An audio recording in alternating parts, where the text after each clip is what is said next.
Ilang araw na lang at gugunitain na ng mga Pilipinong Katoliko ang Semana Santa. At dito nga po sa Parish of Mary the Immaculate Conception ay mga kabataan po mismo ang magsasadula ng buhay nitong si Jesucristo. Ito ho, ang isang eksena na ginagawa ko nilang sanayin dito. Ang isang eksena po ito yung Garden of Gethsemane, yung pagdarasal ni Jesus. Ito ay bahagi lamang ng mga pagsasanay at paghahanda na ginagawa ng mga kabataan dito nga po sa Parish of Mary the Immaculate Conception. Ito ay mapapanood ng ating ilang mga kapuso dito po sa kanilang lugar. Makakasama ho natin ngayon si Miss Candy Yuson Ledesma. Siya po yung coordinator. Ma'am, ito mga ganitong eksena na ginagawa ng mga kabataan dito. Ito po ay matagal na ginagawa. Ito po isang tradisyon na ng parokya. Mga almost 10 years na namin ginagawa ito. Gabi-gabi, ay taon-taon. Liban na lang ng pandemic na nahinto. Last year dito namin ginawa ang isang magandang Passion of the Cross. Oo. So, ngayon darating na Semana Santa, mapapanood ito ng mga taga rito dahil sabi nyo kanina, parang nasa isang street sila ho magpapalabas. Sa 27 ng Marso, Miyerkules Santo, doon po sa Ledesma Court at Villa Lourdes Subdivision, gagawin po ang paglalakad ni Jesus. Magmula doon sa aming gate, papunta mga almost a kilometer ang kanilang lalakarin. Ang nakakatuwa dito, Ma'am Candy, ay mga kabataan po yung talagang nakikita nating aktibo sa pagsasadula ng buhay ni Jesucristo. Paano nyo yung ginawa ito? At isang napakagandang hakbang ito, lalo-lalo na sa panahon ngayon ang mga kabataan natin, nalululong ho sa droga, sa mga pinagbabawal ng gawa mo, sa mga masamang bisyo. Napakaganda. Paano ginagawa ito? Actually, meron tayong Parish Youth Ministry na kung saan sila nagre-recruit ng mga bata para maging aktibo sa simbahan. Ang iba sa kanila ay mga nagsisilbi bilang altar boys at yung iba naman ay nagle-lector or commentator.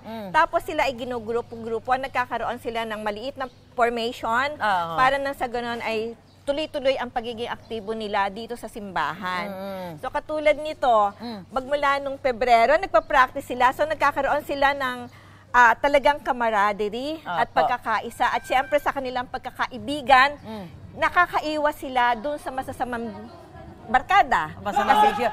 Opo. Ma'am Candy, ito nakikita natin. Ito isang eksena din na sinasanay nila bago po ang Semana Santa. Ito yung kay Poncio Pilato. Yung paghuhugas kamay nitong si Poncio Pilato. Ito mga kabataan natin na ito, Ma'am Candy, mga ano po ito, mga estudyante po ito? May mga out of school youth po tayo dito? Yeah. May ilang mga estudyante sa kanila. Ngayon nga may exam yung iba.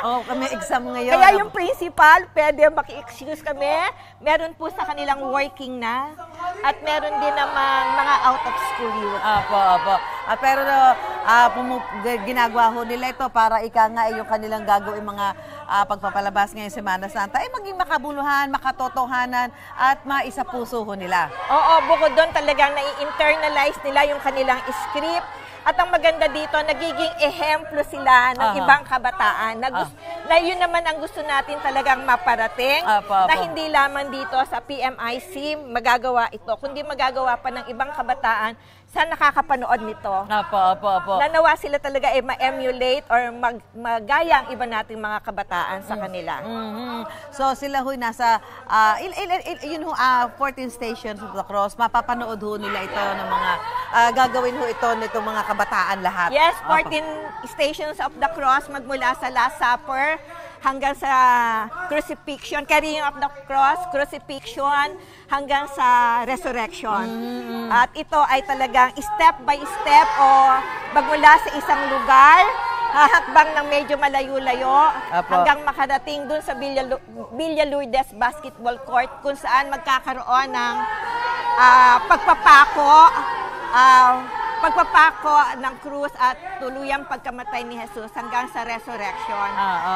So, mas active yung mga kabataan para gawin itong mga ganitong mga activity. Ano po? Oo nga, napansin ko nga, mas aktibo pa mga kabataan kesa doon sa ating mga millennials. At may magtuloy-tuloy dahil ito isang magandang paraan para nga malayo din natin sila sa hindi magandang mga gawain.